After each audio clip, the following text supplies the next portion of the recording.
They fenced off my 40-acre ranch with an 8-foot steel wall, $80,000 of fresh galvanized iron still hot from the welders, blocking my driveway forever. HOA President Vivian Ashworth stood smirking, designer heels sinking into my gravel, clipboard raised like a scepter. Mr. Steele, your cattle ruin our elegance. This gate stays locked until every cow is gone. Dust choked the air. Diesel lingered. My ranch, the land I'd built my life on, stolen in one arrogant afternoon. But while they were busy playing God, I wasn't sitting idle. I'd already made one quiet, calculated purchase, the one piece of property they never saw coming, the piece that controls the only entrance gate to their entire 200-home subdivision. Every SUV, Tesla, delivery truck, all dependent on my gate. They locked me out? Just wait until I lock them out. Worst HOA horror story? Spill in the comments.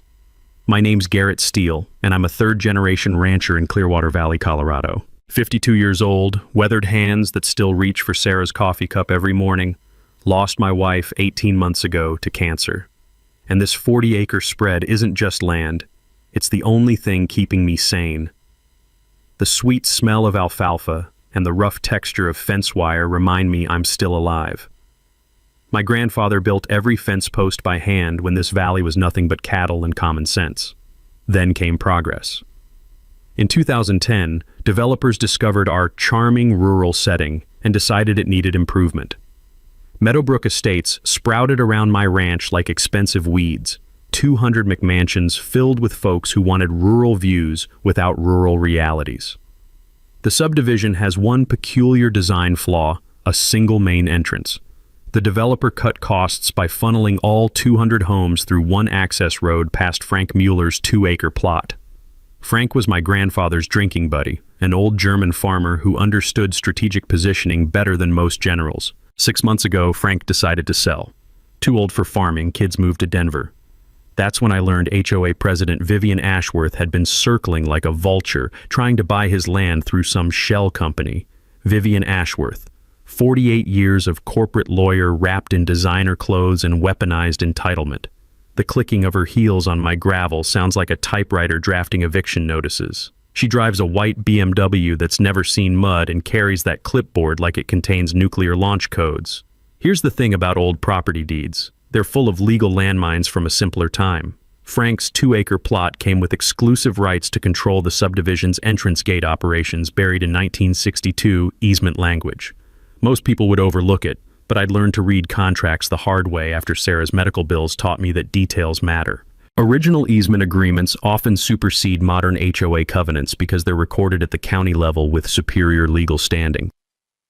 Always research easements before buying property. They can grant surprising powers over neighboring developments. While Vivian was busy filing harassment complaints about my cattle, I made Frank a cash offer he couldn't refuse. Bought his plot for exactly what she'd offered, plus enough extra to send Frank to Arizona in style. The satisfaction of outbidding a lawyer with her own tactics? Priceless. The property deed arrived thick as a phone book. Buried in the legal language was one beautiful phrase: exclusive right to control vehicular access gate operations for Meadowbrook Estates subdivision. Every resident's daily commute now depended on my goodwill. Vivian had been systematically targeting me since Sarah's funeral, because nothing says neighborly compassion like attacking a widower. Noise violations for roosters crowing at dawn. Health complaints about agricultural odors. Environmental concerns about cattle near the creek that's fed livestock for 80 years without killing anyone. Her harassment escalated when she realized my ranch sat on premium development land worth millions. 4 subdivision properties in her investment portfolio, all leveraged with adjustable mortgages, all banking on property values rising 15% if she could eliminate the unsightly agricultural operations. The breaking point came when her brother-in-law, some environmental consultant from Boulder, wrote a report claiming my cattle posed imminent contamination risks. Pure fiction, but scientific enough to fool bureaucrats.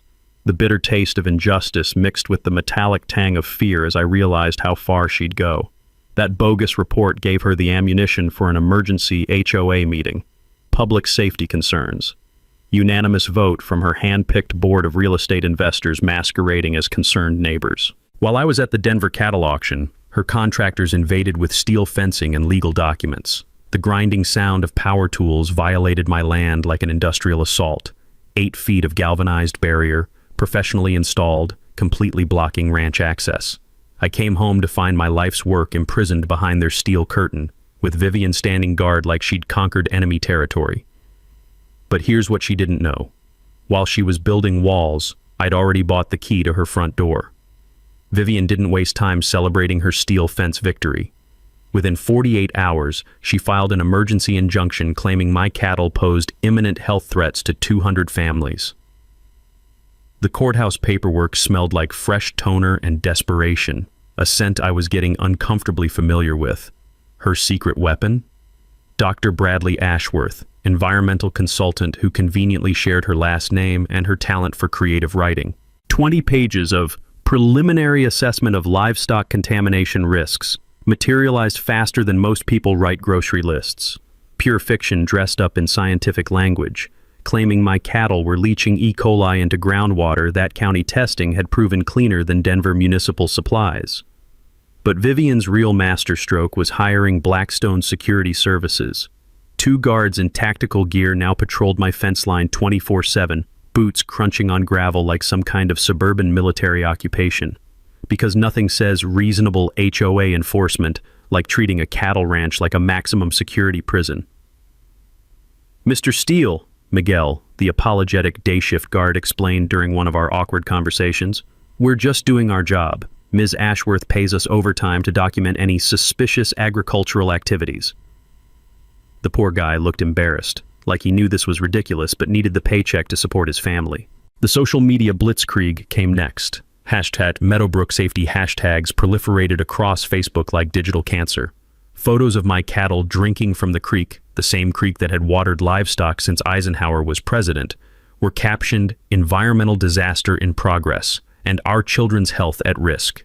Neighbors who'd bought my beef for years suddenly developed selective blindness at the grocery store. The cheerful morning chatter from the school bus stop turned awkward and quiet whenever I drove past. Even my veterinarian, Dr. Morrison, mentioned that some clients were asking if ranch contamination might affect their pets. Local Channel 7 took Vivian's bait hook, line, and sinker. Ranch operation threatens suburban community ran during prime time, complete with dramatic shots of my completely ordinary cattle doing completely ordinary cattle things. Vivian appeared wearing her concerned citizen mask, standing in front of my fence like she was reporting from Chernobyl. "We're not anti-agriculture," she lied with Academy Award smoothness. "But public safety must come first when innocent families are at risk." That's when I decided to get serious about research. The courthouse basement became my second home, surrounded by filing cabinets that hadn't been organized since the Carter administration. The musty smell of decades-old documents mixed with bitter coffee from a vending machine that probably predated my grandfather. Hours of digging through property records taught me something Sarah used to say about reading medical insurance fine print. The devil's always in the details, and the details are always buried where nobody wants to look. Turns out easement law is full of surprises for people who actually bother to read the contracts. Frank Mueller's 1962 property agreement was a masterpiece of rural common sense. When the subdivision developer needed access to the main road, Frank didn't just grant permission, he negotiated operational control over their entire entrance system. The legal language was poetry. Said easement holder shall maintain exclusive authority over gate mechanism operation, including access scheduling, maintenance protocols, and security procedures. Every morning commute, every evening return, every pizza delivery in Meadowbrook Estates legally required permission from whoever owned Frank's property, which was now me. A yellowed newspaper clipping tucked into Frank's property folder revealed the beautiful irony. Subdivision uses cost-saving single-entrance design. The 1962 developer had bragged about cutting infrastructure costs 30% by funneling 200 homes through one choke point instead of building multiple access roads. That cost-cutting decision had created the perfect legal trap, and Vivian had walked right into it. But here's where things got really interesting. While documenting her harassment campaign for my attorney, I noticed something Vivian hadn't considered. Every complaint she filed actually strengthened my position by creating official documentation of the subdivision's dependency on agricultural operations that predated their residential zoning. The county had classified Meadowbrook Estates as rural residential, specifically because of my ranch's agricultural status. I remembered reading somewhere that without active farming operations, Developments like this get reclassified as high-density residential, which triggers massive property tax increases. A quick call to the county assessor confirmed my suspicion. 340% tax hike for every homeowner if agricultural operations ceased. Vivian was accidentally building my defense case while trying to destroy me. Miguel started sharing interesting observations during his lonely night shifts. Ms. Ashworth keeps asking about alternative entrance options and emergency access routes, he mentioned one evening. She seems real worried about something but won't say what. Keeps driving around the perimeter like she's looking for another way in. I smiled, feeling the weight of the brass gate key in my pocket. Smart woman, wrong conclusion. Let her keep worrying. Soon she'd have much bigger problems than finding alternative entrances. Vivian escalated faster than a rocket launch. Within a week, she'd transformed my peaceful ranch into the center of a bureaucratic hurricane that would have impressed a Soviet commissar. Security cameras sprouted around my fence perimeter like electronic mushrooms, their red recording lights blinking accusingly at my cattle. The soft whirring of motorized lenses tracking my every movement created a soundtrack of paranoia. My border collie Rex started barking at the cameras like they were mechanical intruders, which honestly they were. Then came the violation blitzkrieg.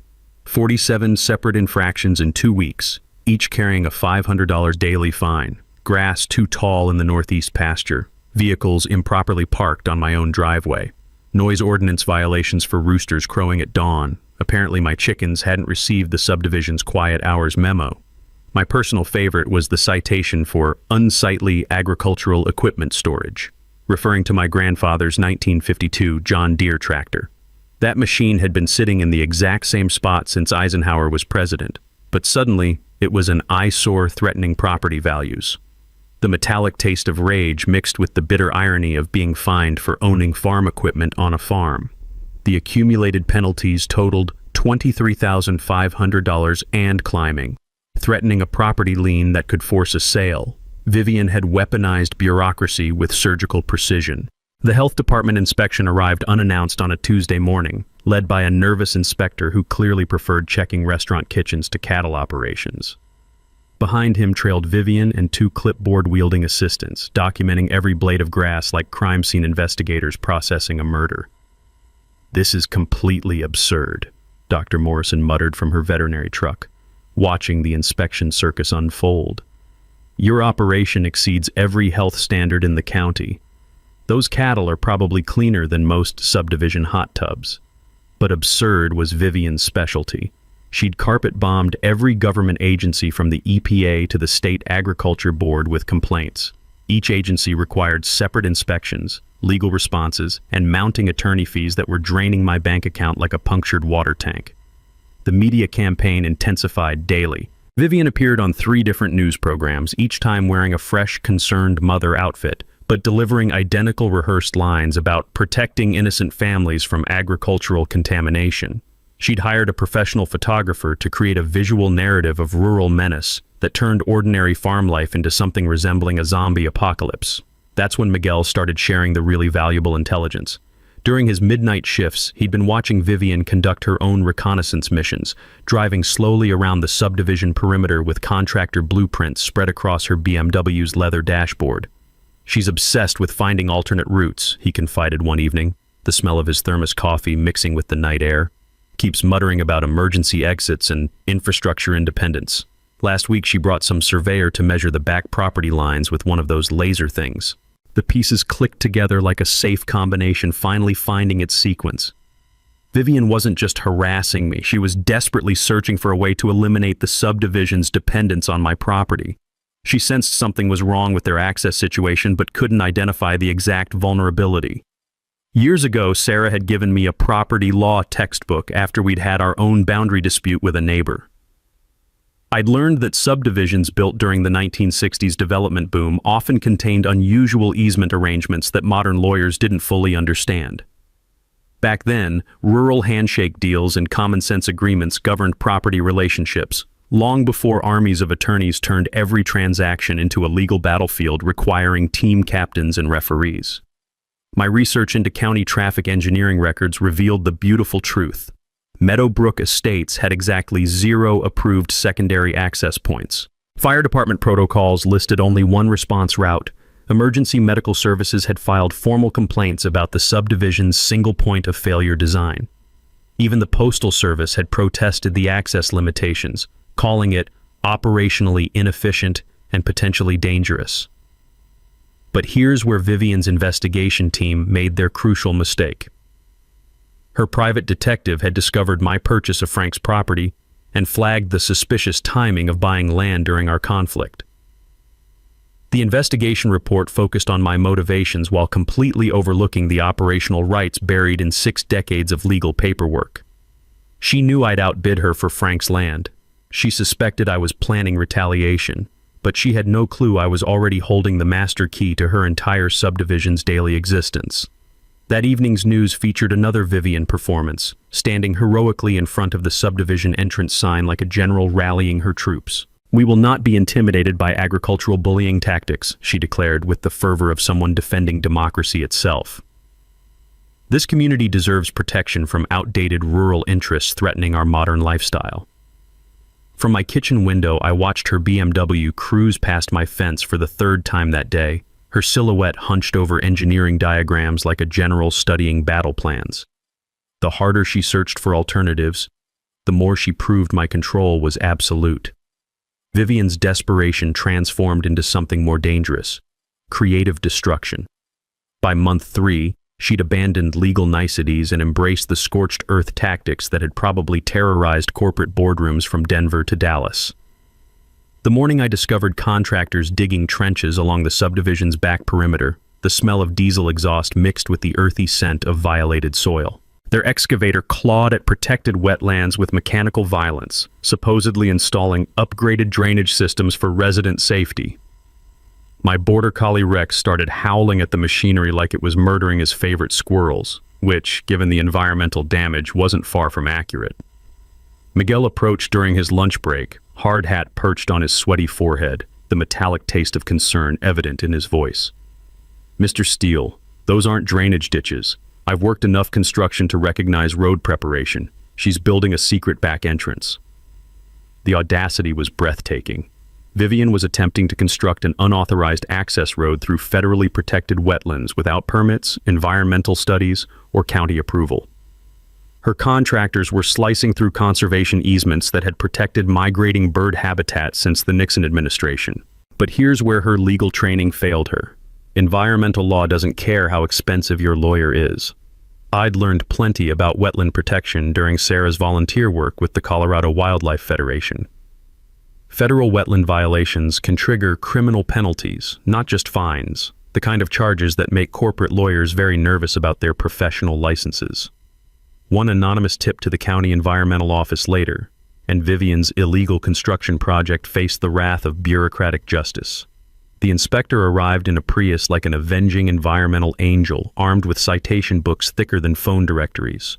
Within 2 hours, the excavation was shut down with enough violations to decorate a Christmas tree. $47,000 in federal fines for wetland destruction, unauthorized excavation, and disturbing protected habitat during peak nesting season. The look on Vivian's face when she received the citations was pure panic mixed with the dawning realization that she'd just committed multiple felonies while trying to solve a problem she couldn't even identify. That evening brought direct financial warfare.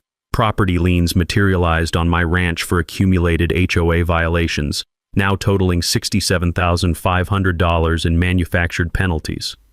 Her legal team filed motions claiming my agricultural operation constituted a public nuisance requiring immediate abatement through forced sale.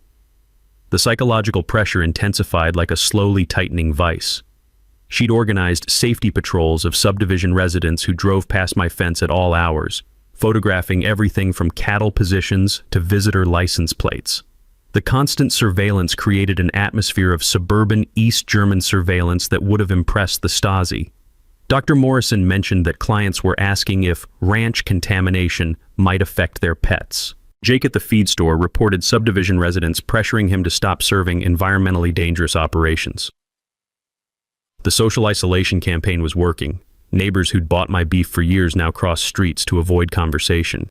Vivian's propaganda masterpiece was the Meadowbrook Community Safety Coalition website. professional marketing presenting my 60-year family agricultural operation as an imminent threat to civilized society. Aerial photos labeled my pastures as contamination source and health hazard zone, with the graphic design sophistication of a disaster movie poster. The site featured a countdown timer to their emergency HOA meeting, where they'd vote on final measures for community protection.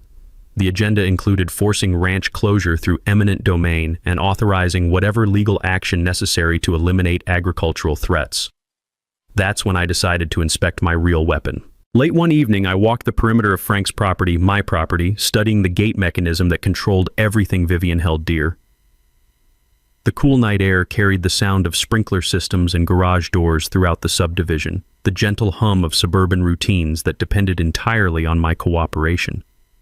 The original 1962 installation was elegantly simple, a manual override system hidden in an underground utility chamber, controlled by a single brass key that Frank had passed to me like a family heirloom.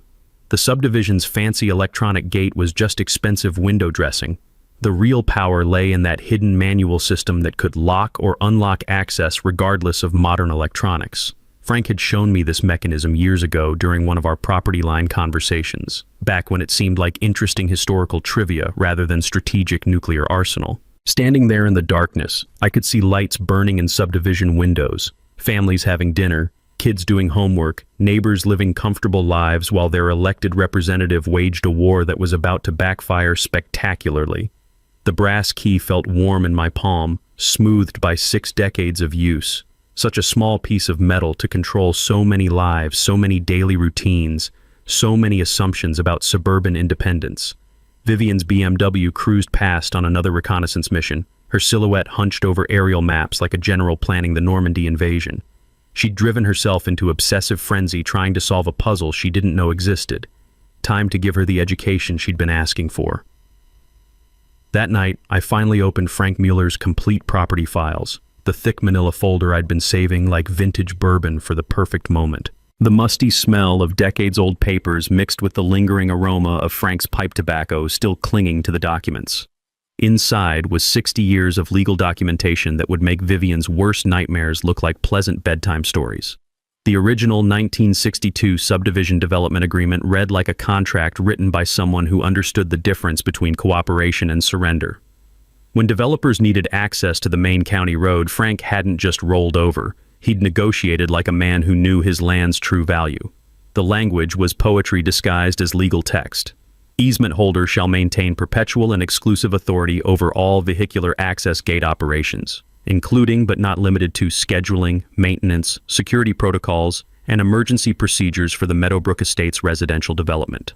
Every morning latte run, every evening wine pickup, every teenage pizza delivery, every ambulance response, all legally subject to my approval as Frank's successor. The sweet irony tasted better than Sarah's homemade apple pie.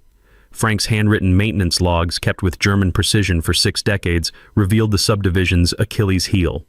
The fancy electronic gate system was just expensive makeup applied over the original manual controls. When electronics failed, and they always failed, everything reverted to the brass key system that now lived in my pocket like a tiny scepter. County traffic engineering records painted an even more devastating picture.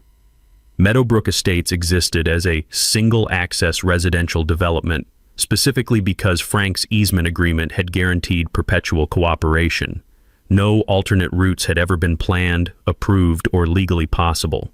The fire chief's file contained increasingly frustrated memos about response limitations. Single-point access creates unacceptable emergency service delays, one report stated. Recommend immediate development of secondary access routes. Except secondary routes required my permission, which nobody had bothered to request. During Sarah's years volunteering with the County Planning Commission, she'd brought home stories about developments that lost their controlled access status. Property values collapsed overnight when exclusive communities became isolated subdivisions with limited emergency access. Insurance companies treated single-access developments like flood zones, high risk, high premium, hard to sell. Vivian's environmental destruction wasn't just illegal, it was completely futile. Frank's easement gave me veto power over any alternate access, regardless of where she tried to build roads. She was frantically digging escape tunnels from a prison where I held all the keys. The financial implications were breathtaking. Meadowbrook Estates marketed itself as an exclusive gated community with controlled access and rural privacy. Without my cooperation, that marketing became false advertising. Properties would lose their premium pricing, HOA fees would skyrocket to cover increased insurance costs, and mortgage companies might require reclassification. But here's the most beautiful irony. Vivian's own harassment campaign had documented the subdivision's complete dependency on my agricultural operation. Every complaint created official records proving residential development was secondary to agricultural use that predated their zoning by 4 decades. The county's 1985 planning letter, buried deep in Frank's files, spelled it out clearly. Continuation of agricultural operations on the Steele family ranch is essential to maintaining the rural character designation that allows Meadowbrook Estates to operate under current zoning classifications. And Vivian wasn't just attacking her neighbor, she was accidentally sabotaging the legal foundation that made her real estate investments profitable. Every move she made strengthened my position while weakening her own. The brass key felt warm against my palm, smoothed by Frank's fingers and now mine. Such a small piece of metal to control such enormous consequences. Frank had understood something modern developers missed. Real power isn't about building bigger walls. It's about controlling who gets to pass through the gates. Tomorrow, Vivian would learn the difference between thinking you have power and actually holding it. The next morning, I walked Frank's property like a general surveying his battlefield, boots crunching on frost-covered grass that sparkled in the early sunlight. The underground utility chamber housing the manual gate controls sat hidden beneath an innocuous concrete cover, camouflaged among legitimate electrical connections, like a secret weapon disguised as suburban infrastructure. Frank's maintenance manual, written in his meticulous German script, smelled faintly of machine oil and decades of careful handling. Every component of the brass key system was documented with engineering precision that would have impressed a Swiss watchmaker. Turn clockwise to lock the gate closed, counterclockwise to restore normal operation. Simple mechanics that had outlasted 3 generations of electronic upgrades. The beauty was in its elegant simplicity. No computers to crash, no circuits to fry, no passwords to forget.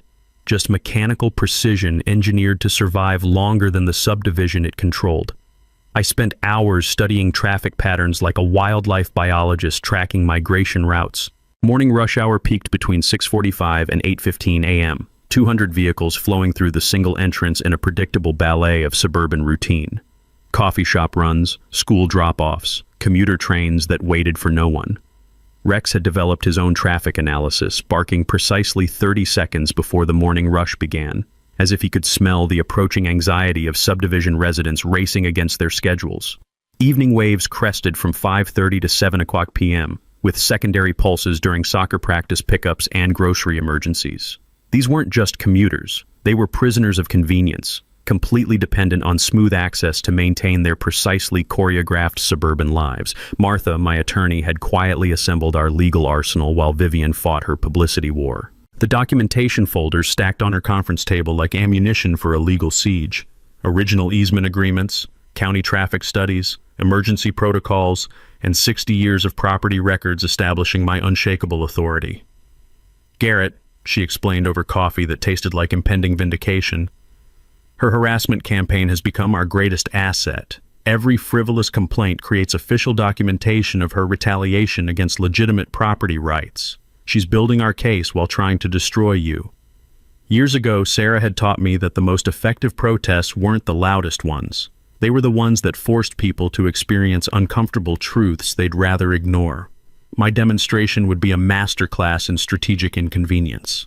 We'd prepared a comprehensive media presentation, aerial photos revealing the single-access choke point, county engineering reports documenting emergency service nightmares, financial analyses showing property value dependencies, and historical records proving agricultural operations predated suburban dreams by 4 decades.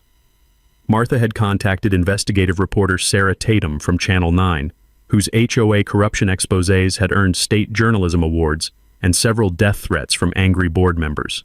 Tatum specialized in suburban power abuse stories that resonated far beyond local boundaries. "This hits every hot button," Tatum explained during our preliminary interview, her camera operator testing angles from Frank's property. Rural-suburban conflict, environmental fraud, property rights, HOA overreach, it's a perfect storm of issues that'll trend statewide. The timing required surgical precision. Vivian's emergency meeting was Thursday at 7 p.m., deliberately scheduled when working families would be stuck in traffic or feeding children. She'd planned her final power grab for maximum attendance from retired investor allies and minimum opposition from actual residents. But Thursday's traffic would be more problematic than usual. The demonstration plan was elegantly simple. Activate manual override at exactly 6:30 p.m. during peak evening commute, locking the gate for precisely 30 minutes. Long enough to create educational traffic backup, short enough to avoid genuine hardship. Emergency vehicles would still access through county roads, but subdivision residents would experience firsthand what dependency actually meant. Miguel continued providing invaluable intelligence about Vivian's deteriorating mental state. She's been calling private security companies about enhanced perimeter defense, he reported. Talking about hiring armed contractors to secure critical infrastructure. Yesterday, I caught her measuring the fence height with a tape measure like she's planning some kind of escape route. The woman was unraveling faster than a cheap sweater. Media coordination fell into place like puzzle pieces finding their perfect positions. Tatum's camera crew would document the traffic backup from public roads, while Martha's legal team provided expert commentary at the HOA meeting about easement law and property rights that most homeowners had never considered. County officials appreciated the educational value of highlighting infrastructure vulnerabilities they'd complained about for years. Even the fire chief grudgingly admitted that residents needed to understand their emergency access limitations. Dr. Morrison organized veterinary professionals to speak about agricultural heritage, while Jake rallied local business owners who depended on maintaining rural character in an increasingly suburban landscape. The brass key sat on my kitchen counter like Excalibur waiting for the chosen moment, its worn metal surface reflecting morning sunlight that seemed to whisper promises of justice. Thursday evening would teach 200 families what their HOA president had risked while trying to eliminate the neighbor who controlled their daily existence. Vivian's final week of freedom became a symphony of self-destruction that would have impressed a Greek tragedy playwright. With her illegal wetland excavation shut down and federal environmental charges pending, she embraced tactics that made her previous harassment look like gentle, neighborly suggestions. Tuesday morning brought the grinding sound of heavy machinery again, but this time she'd hired contractors to install enhanced security infrastructure along the main road. Concrete barriers rose like suburban fortifications, while steel vehicle checkpoints sprouted near the entrance like mechanical mushrooms after rain. The irony was delicious.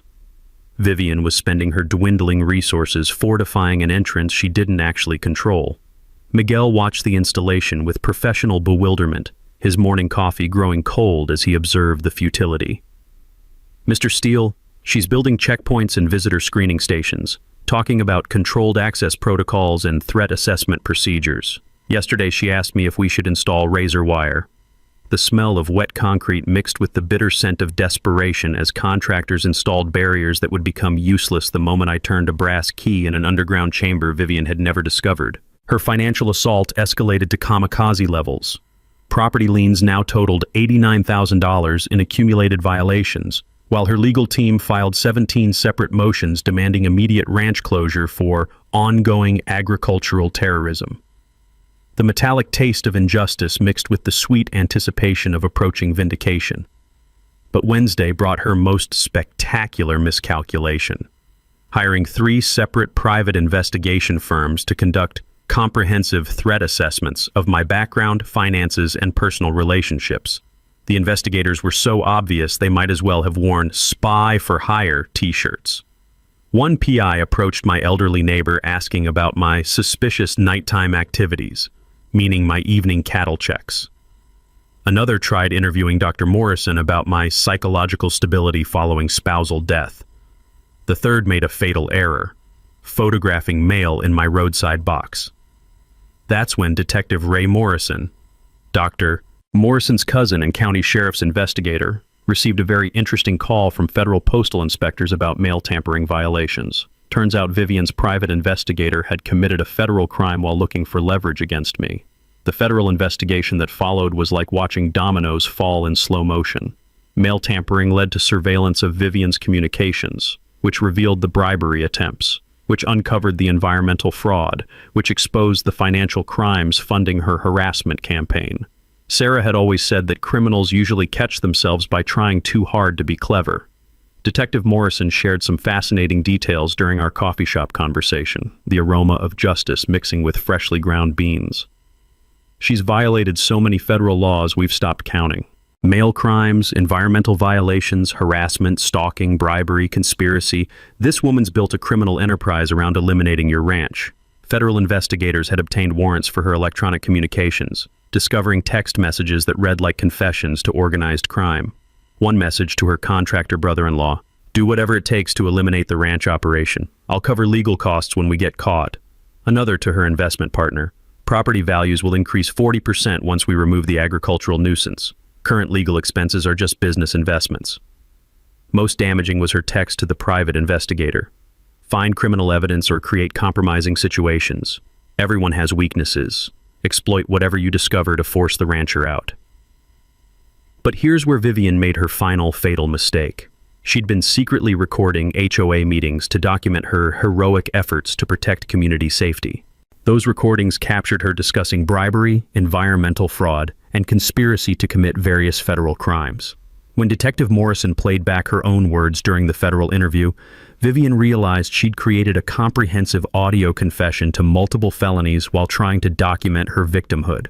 Thursday morning arrived with autumn air that tasted like approaching justice and the metallic scent of consequences finally catching up to suburban entitlement. Vivian's emergency HOA meeting was scheduled for 7 p.m., but the real education would begin 30 minutes earlier. Federal agents had coordinated with local law enforcement to serve arrest warrants during the HOA meeting for maximum legal impact. Vivian would face charges including mail tampering, environmental fraud, bribery, harassment, conspiracy, and violation of federal wetland protection laws. The investigation had revealed $347,000 in personal debt funding her anti-ranch crusade, with credit cards maxed to pay lawyers, investigators, and security contractors. Her real estate investment strategy had devolved into a gambling addiction powered by borrowed money and suburban privilege. Detective Morrison's final update carried the satisfied tone of justice properly served. She'll face federal charges that could result in 15 years prison time and complete financial ruin. Her own recordings provided evidence for every crime we suspected. As evening approached, I prepared for a demonstration that would prove educational for everyone involved. Rex sat beside me with the patient attention of a border collie who understands that some lessons require practical experience rather than theoretical explanation. Tonight, Vivian would learn that the power she thought she wielded was always an illusion, while the power she'd tried to eliminate was absolutely real. Thursday afternoon brought the final act of Vivian's suburban opera, complete with desperate arias and a crescendo that would have made Wagner proud. Federal arrest warrants had been issued, but she remained blissfully unaware that her evening HOA meeting would become a very different kind of performance. The last 24 hours had revealed the true extent of her desperation. Miguel reported that she'd spent the previous night personally patrolling the subdivision perimeter with night vision goggles purchased from a military surplus store, muttering about agricultural infiltration and securing critical choke points. The sweet smell of autumn leaves mixed with the acrid scent of Vivian's burning bridges as word leaked about federal investigations into HOA corruption. Several board members had quietly resigned, distancing themselves from what one called Vivian's increasingly unhinged anti-ranch crusade. Her final gambit was a media blitz that backfired spectacularly. She'd hired a Denver public relations firm to organize a press conference titled "Suburban Families Under Agricultural Attack," complete with professional backdrop and prepared talking points about environmental terrorism by rural extremists. The press conference attracted exactly 3 reporters, one from a suburban weekly newspaper, one blogger who specialized in HOA drama, and investigative journalist Sarah Tatum, who attended specifically to document Vivian's meltdown for her upcoming exposé. Chen described the event as watching a woman publicly destroy her own credibility in real time.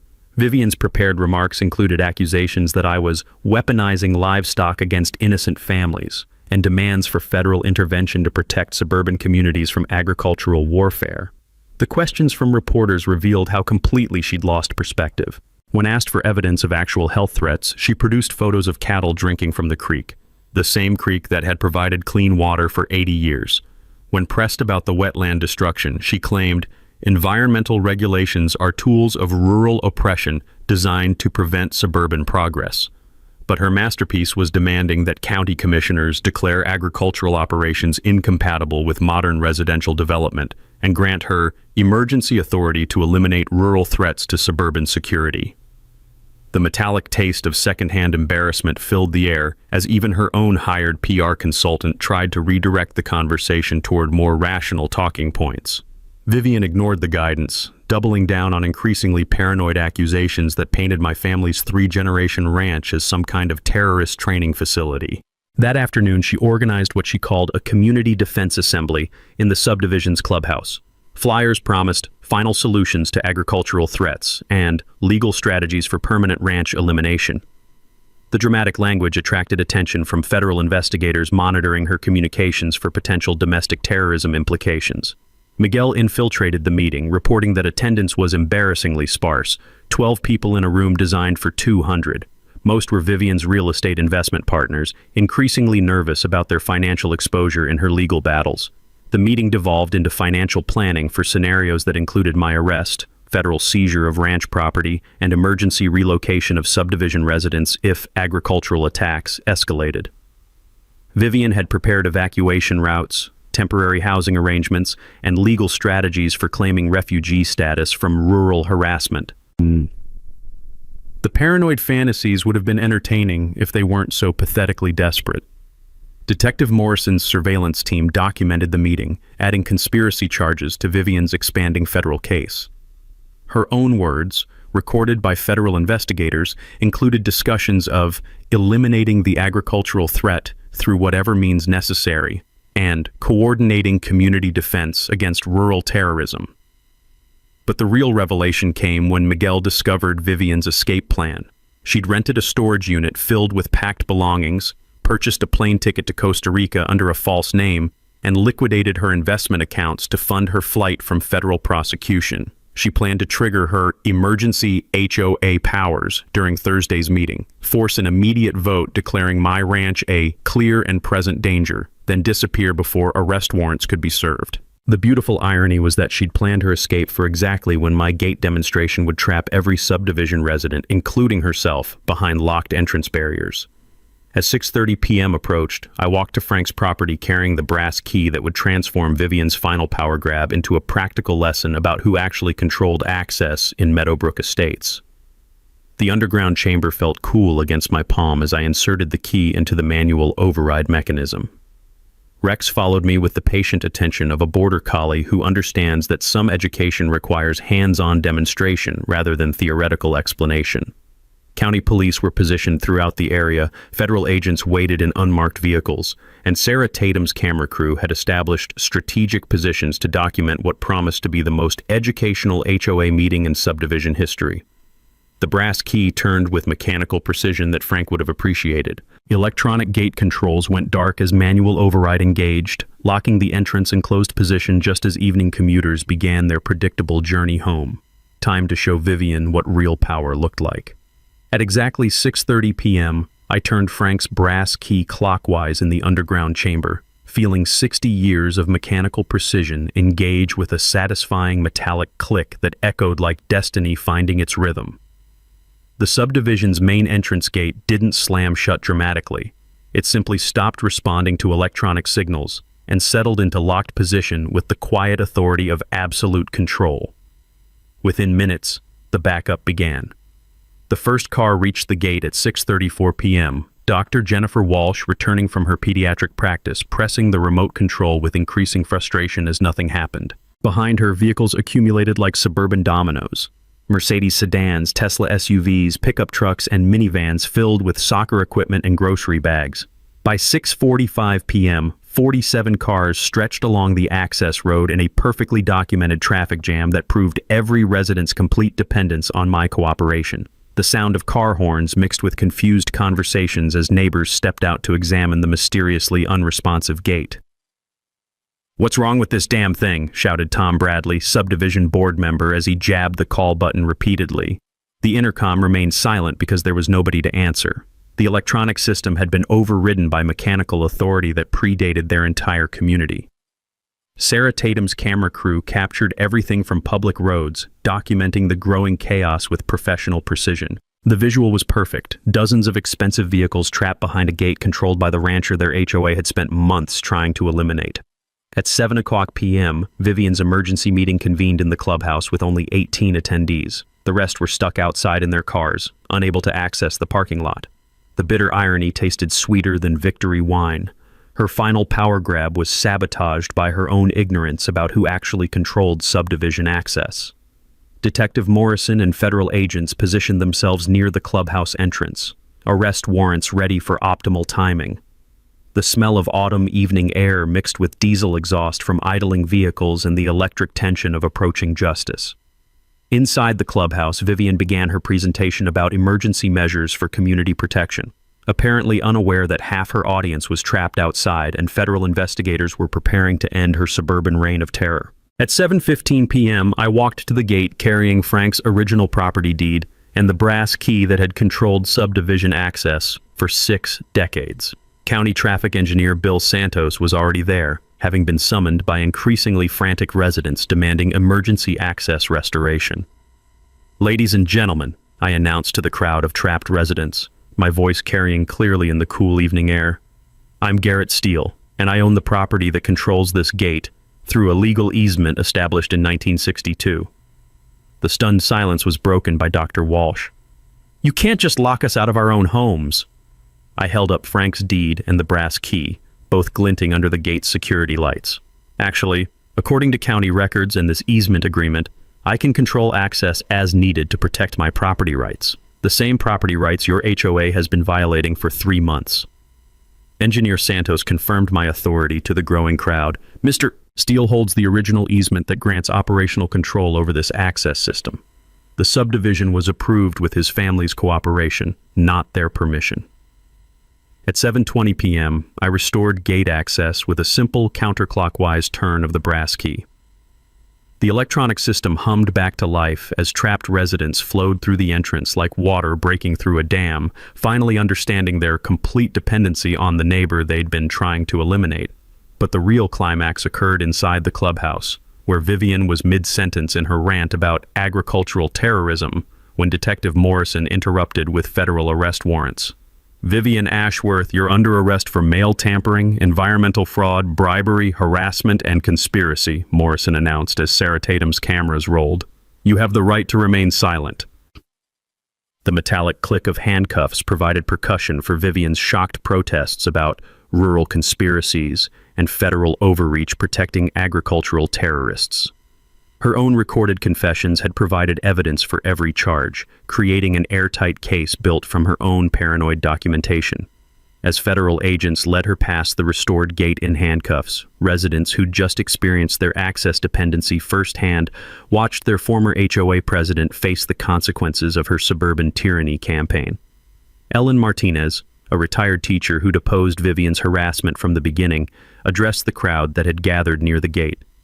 "Maybe it's time we learned to be actual neighbors instead of entitled occupants." The applause that followed wasn't just for my demonstration. It was for the end of 3 months of manufactured conflict created by one woman's greed disguised as community concern. Standing beside the gate with Frank's brass key in my palm, I delivered the line that would make Sarah Tatum's evening broadcast. "Real power isn't about building higher fences to keep people out. It's about controlling the gates that let them in. And gates work both ways." 6 months later, the steel fence that had imprisoned my ranch was gone, replaced by a simple wooden rail fence that marked boundaries without declaring war. The sound of cattle moving freely between pastures mixed with children's laughter from the subdivision as neighbors rediscovered the rural charm they'd originally sought. Vivian's criminal trial became a masterclass in federal justice that attracted attention from property rights advocates nationwide. Convicted on 17 felonies, including environmental fraud, mail tampering, bribery, and conspiracy, she received a 4-year federal sentence plus $480,000 in restitution to HOA funds she'd embezzled for her personal legal crusade. Her real estate investment empire collapsed like a house of cards built on borrowed money and suburban entitlement. Foreclosure proceedings on her 4 subdivision properties provided affordable housing opportunities for young families who actually wanted to be part of a rural community. The new HOA board, led by Ellen Martinez, established governance policies that emphasized cooperation over coercion. Their first official act was creating the Steel Ranch Agricultural Preserve, ensuring permanent protection for ranch operations and preventing future harassment campaigns against legitimate agricultural activities. Federal investigators discovered that Vivian's harassment tactics weren't unique. She'd used similar strategies to eliminate undesirable property owners in 3 previous communities. Her conviction became a landmark case studied by property rights attorneys and used to prosecute HOA corruption throughout Colorado. The environmental damage from her illegal wetland excavation required $230,000 in restoration funded by her personal assets. The Clearwater Creek Habitat Recovery Project became a model for repairing suburban development damage, with My Ranch providing educational tours for university environmental science programs. Miguel parted ways with private security to start his own landscape business, specializing in native plants and sustainable irrigation systems that complement rather than compete with agricultural operations. His daughter Sophia received the first Sarah Steele Memorial Agricultural Scholarship, covering full tuition for her agricultural engineering degree. Dr. Morrison and I married the following spring at a ceremony held on ranch property, surrounded by neighbors who'd learned the difference between community and control. She moved her veterinary practice to a clinic we built near the main gate, serving both ranch operations and subdivision pets with equal expertise. The gate itself became a symbol of cooperation rather than control. Frank's original brass key was displayed in a place of honor at the Community Welcome Center we established on his former property, with historical displays explaining easement law and agricultural heritage protection for visitors and new residents. Property values throughout Meadowbrook Estates increased 15% after the conflict resolution, driven by positive media coverage about rural-suburban cooperation and the elimination of HOA corruption. Real estate marketing now emphasizes authentic agricultural community and protected rural character as premium features rather than problems to eliminate. Sarah Tatum's investigative series won a state journalism award and sparked legislative reforms requiring HOA financial transparency and limiting enforcement powers over pre-existing agricultural operations. The Vivian laws now protect property owners from harassment campaigns disguised as community improvement. Rex, now joined by a second border collie named Frank, serves as unofficial ambassador for ranch tours that educate children about sustainable agriculture and property rights. Local schools bring students to learn about cattle care, environmental stewardship, and the legal frameworks that protect both rural heritage and suburban development. The annual Heritage Gate Festival celebrated its first anniversary last month with over 2,000 visitors enjoying local food vendors, agricultural demonstrations, and presentations about rural-suburban cooperation. Proceeds fund scholarships for agricultural students and habitat restoration projects throughout Clearwater Valley. But the most meaningful transformation happened at the personal level. Neighbors who'd avoided me during Vivian's campaign now stop for conversations about cattle prices, weather patterns, and the simple pleasures of rural life that originally attracted them to Meadowbrook Estates. The brass key sits on my kitchen counter now, no longer a weapon, but a reminder that real community strength comes from respecting what existed before us while building something better for those who come after. Images Vivian faced when she realized the ranchers she's been tormenting for months was holding the case for her entire subdivision the whole time. What I love about Gary's story isn't the revenge, it's the return. This man has the power to shut down 200 homes permanently, but he chose education over distraction. 30 minutes of traffic backup taught more lessons than 3 months of legal battles.